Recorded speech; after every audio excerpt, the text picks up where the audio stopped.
Alrighty, guys, good afternoon. It's your boy Franklin, and today we're going to discuss the recent Crown Tundra news that Pokemon recently dropped as of this morning at 6 a.m. in the morning. Now, obviously, I work very early in the morning, so this was not a nuisance to me. And let's get right to it. First of all, I'm really liking this, really enjoying this photo a lot. Looks pretty clean. Anyways, so obviously, as you guys may know already by now, the Crown Tundra is the second area you'll be able to visit with your expansion pass. Based on these photos here, this new environment, I would like to call it, is a lot better than Aloe Armor. I don't know about y'all, but snowy fields or snowy routes in Pokemon have been usually like some of the most iconic places in Pokemon. I think the first image that comes to mind in the Sinnoh region is Route 213 when it's the big snowy route and it has crazy music. So, based on what we listened to the soundtracks while they were doing the presentation, the music was okay. But overall, if this is what it actually looks like, because we don't actually see this place in any of the trailers, it's looking kind of clean. And as you can see here in the shadows here, it looks like the Galarian birds, because that looks like Articuno right there with the tail. Um, I actually do enjoy the scenery here, and I expect this map to be a lot bigger because obviously there's more Pokemon to catch, more areas to explore, and hopefully there'll be a little bit more lore about the Pokemon that are returning. Because hopefully for the new ones, I should say, hopefully there's some lore behind it.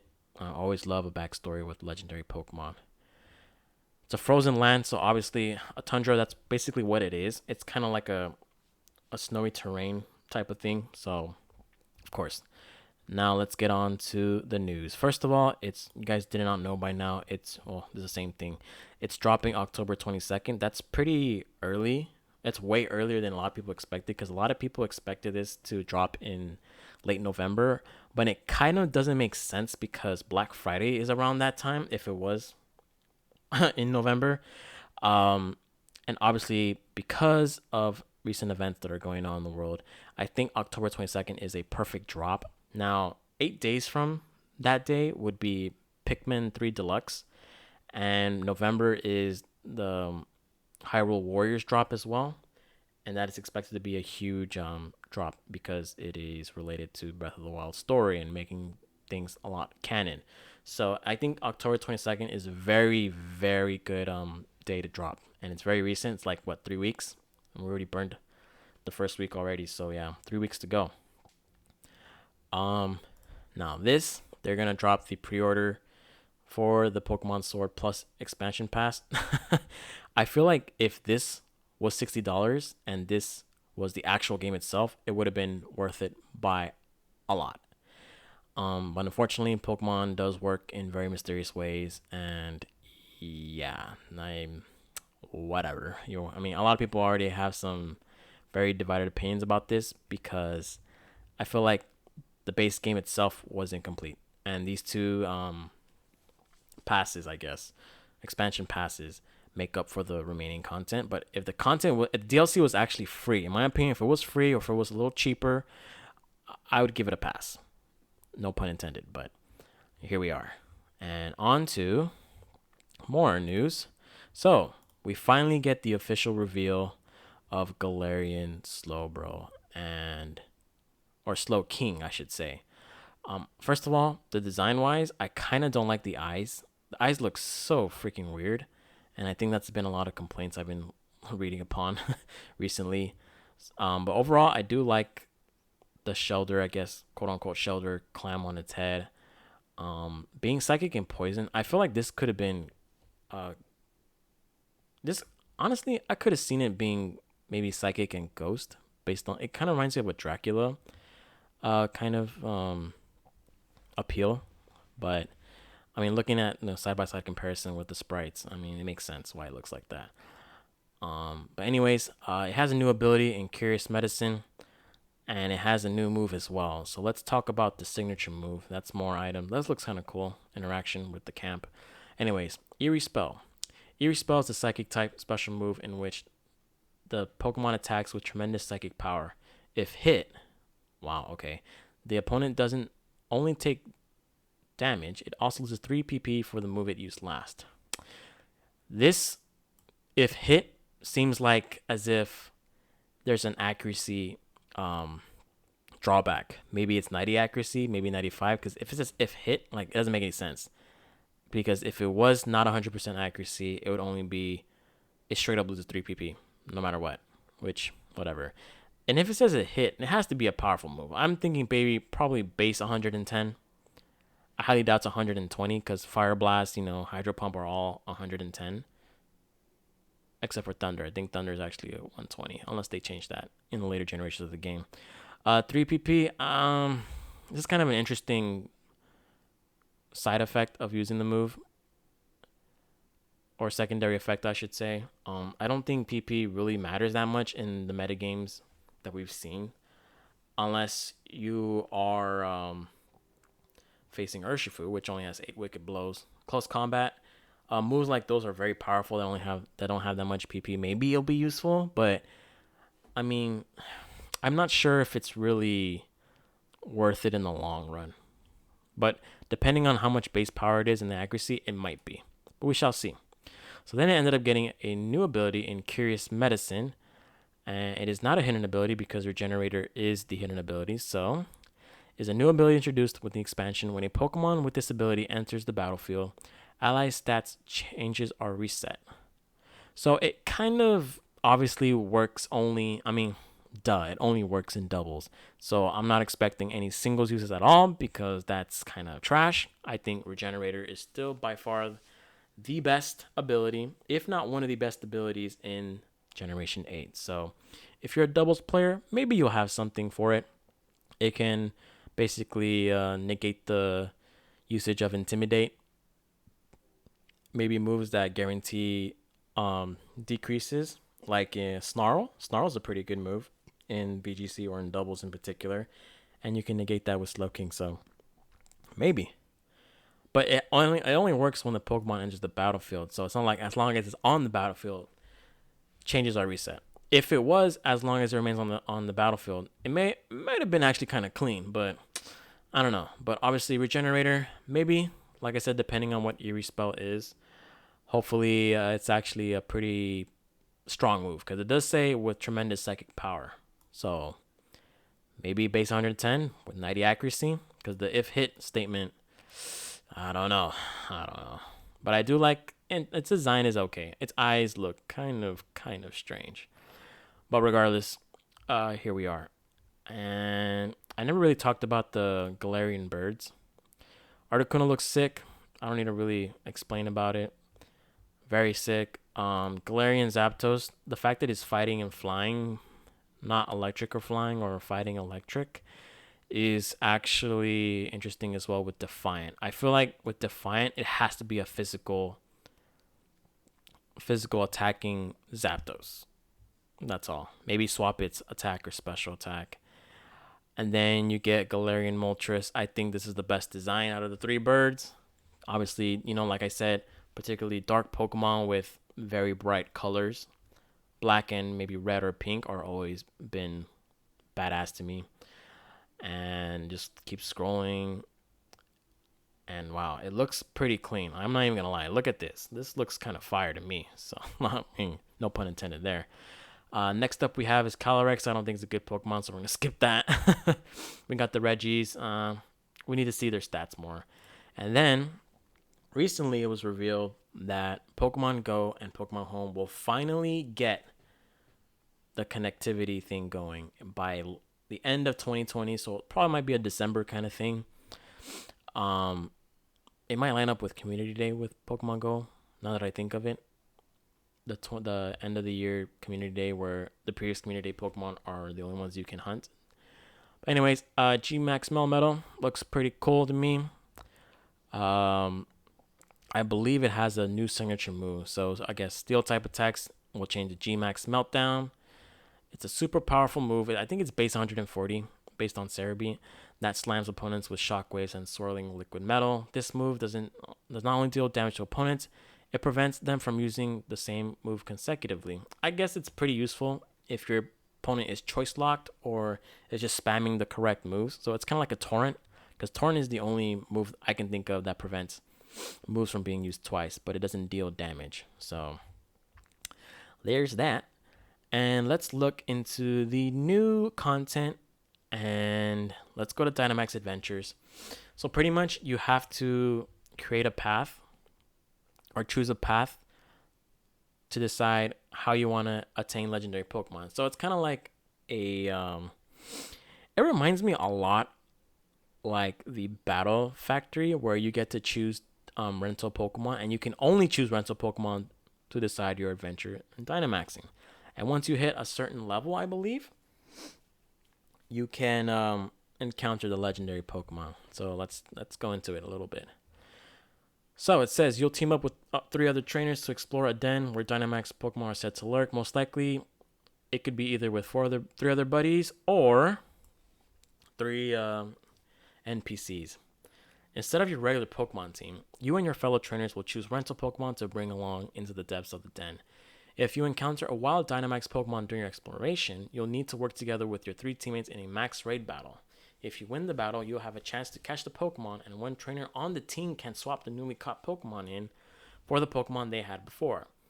If you lose a battle, you'll be ejected from the den. Yeah, it's kind of like it's exactly, I would say, very similar to Battle Factory, and I think that's pretty good in terms of challenge. It's a very interesting take of bringing a challenge mode, quote unquote, in the right direction. So it says, try swapping out your Pokemon as you explore, so you'll be prepared to face whatever comes next as you seek the legendary Pokemon said to lurk in the depths. And if you want to delve even deeper in the den, endless Dynamax adventures may be a thing for you. Endless? Okay. Endless Dynamax adventures lets you keep on going until you lose a battle. So, very interesting. It does sound like a Battle Factory. So looking at these pictures, you see it kind of reminds you of the screen of the max raid battles. But then I look at these Pokemon and they have some of them have trash. Some of them have trash ass movesets. I don't know how any of these make sense. Like Himotop, like only one that makes sense to me. This is like, I don't know. I think this might be a hit or miss for a lot of people because these sets aren't that good. But I mean, you're going to be paired up with other people. And obviously it's preferred that you pair up with your friends because they probably have more of a battle intuition than the AIs or the NPCs. Then you see the paths here. It even tells you what type to, which I think is pretty cool because you maybe want to be encountering, for example, an Entei, and obviously you want to pick a rock or a ground or a water type, den. So keep that in mind. And all the legendary Pokemon are coming back. So from every single generation, all these Pokemon are coming back. Now, bear in mind that mythical Pokemon that have not been introduced at home is not going to come back. Not yet, at least. I don't know how they're going to implement that. Maybe because I'm pretty sure Volcanion is supposed to come back with DLC 2, but I don't know. Maybe you can just bring it directly from home. I don't know, but that'd be cool. Noteworthy Pokemon here. Zapdos was a pretty good defogger back in Generation 7. Moltres ended up getting very good usage in UU because of Hurricane and Fire Spam. Mewtwo busted as always. The 3 dogs. Suicune coming back. Oh god, Stall's already annoying. Lugia Ho with your generator and heavy duty boots will be kind of clean. Multi-scale Lugia, yeah. These guys, whatever. Latios and Latias have Mystic Fire, so that's going to be kind of clean. These 3 right here, without their primal megas, quote unquote, they're not as busted, but I think these are going to be like the next weather spammers in Ubers. These guys not really worried about. Uxie is a good Trick Room user, always has been, always will be, and I'm pretty sure I'm going to have to use this very soon. These 2 are interesting. Rocks, Palkia can also learn Trick Room. Very, very strange way to learn Trick Room. It has water and dragon spamming, so you can knock down the Groudon and literally to the ground. Heatran's going to be very, very good in OU. trapping and burning the crap out of the Pex and Ferrothorn, Corviknight, Clefable, Core. Reggie Gigas ended up getting Protect and Body Press, which is phenomenal. Giratina, Stall. Cresselia, Trick Rumor, very good. I'm actually going to use this as well. The Musketeers already have been released, so I don't know why they're there. These guys, especially Lando. Oh boy, everyone got to fear Lando now. These are already released. Xerneas is going to be not really busted because Duskmane is still there. So Zygarde coming back to OU might get banned. I don't know. I just have a feeling it might get suspect tested because it was suspect tested in the previous gen and it was a little too much for the meta game. So I can only imagine when even still in a very limited meta game because we're not getting all the Pokemon back, it might cause problems. Savali, I'm pretty sure you can already get this already. The Tapus here are going to be extremely annoying because Tapu Koko can get Rising Voltage, which is very powerful. Tapu Lele gets Expanding Force, which again, that's freaking phenomenal. Bulu gets Close Combat, High Horsepower, Play Rough, and Grassy Glide. That's a phenomenal move set. And now you don't have to run Choice Scarf anymore on Tapu Bulu because of Grassy Glide. That's wow. Now Heatran cannot switch into this at all, or have to play it very carefully. Tapu Fini, I don't think got anything really good except for Mystic Explosion, which is automatically boosted, so that's kind of cool. He's already there. He's already there. He's already there. He's already there. These two, depending on stats, I'm still waiting on that, so I don't have an opinion on these. Calyrex, I don't like the design, and the birds I already just talked about. So some of them will show up in Pokemon Sword and Pokemon Shield, so there are version exclusives, so we already know that. That's already been... Look at the background. That's very cool. The Galarian Star Tournament. So let's see here.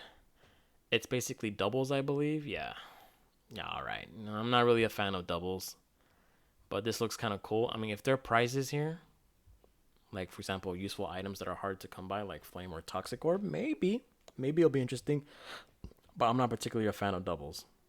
I play doubles, don't get me wrong, and they have an interesting meta, but in story mode or in-game tournaments, not really a fan. And so now we're going to talk about the last big news here, the ability patch in the Crown Tundra. I think this was already data mined a while ago, so it's nothing new to me per se. So you get something called ability patches. They're hard to come by, but are worth the effort. If you use one on a Pokemon, its ability will change to its species' hidden ability, if it has one. With an ability patch and the help of a max soup, so it looks like you need 2 items, you can bring out the hidden ability of the first partner Pokemon you chose at the beginning of Sword and Shield, and give it the capability to Gigantamax as well. Wow! So not only you can give it to, you can just do it essentially as a wow. It's essentially a 2-for-1 kind of deal. But what happens if a Pokemon doesn't have a Gigantamax form? Like, does that work, or how is it all hidden abilities no matter what? If that is the case, I think that's a pretty good item. This is a game changer, and it's another quality of life change that addition they're bringing to the game. Because think about it. Now we can transfer egg moves from parents in this generation, of course. EVs, IVs are essentially free with bottle caps and all that becoming more common now. Changing natures with the mints. I mean, they're giving us everything. They want us to be battle ready. They want us to go to war on the Wi-Fi battles or ranked. So this, I think, addition is pretty damn good because now you don't have to worry about breeding hidden abilities anymore. If you have a 6 IV Pokemon that doesn't have the right moves or doesn't have the right ability, you can just change the ability and be like, you know what? That's the only thing I'm going to worry about. So really, really, really good. Co-op play mode too. That's for the Dynamax Adventure. So really good. Overall, based on the information, the news wasn't all that great because we already knew the majority of the stuff. I just went into more details of the stuff that we were wanting to get clarification on based on data mining and leaks. So my opinion, out of Out of a 1 through 10 rating, I'll give the news probably like a 7 or a 6. I'm not saying it's bad, but I feel like maybe if they talked more about new stuff, then it would not have been more of a review for me. But the new additions of the hidden ability patch and the Dynamax Adventures with rental Pokemon are very interesting. And so maybe that will solve an issue in regards to difficulty in Pokemon games of recent generations. So this is your boy Franklin signing out. Hope you guys enjoyed this little review. Something that I don't ever do, but hope you guys really enjoy that. I'll see you guys on the flip side. Tomorrow is the NBA Finals, Game 1. So probably after the game, I will post a poll of the next Pokemon you guys would want for me to give out. So stay tuned for that. Peace.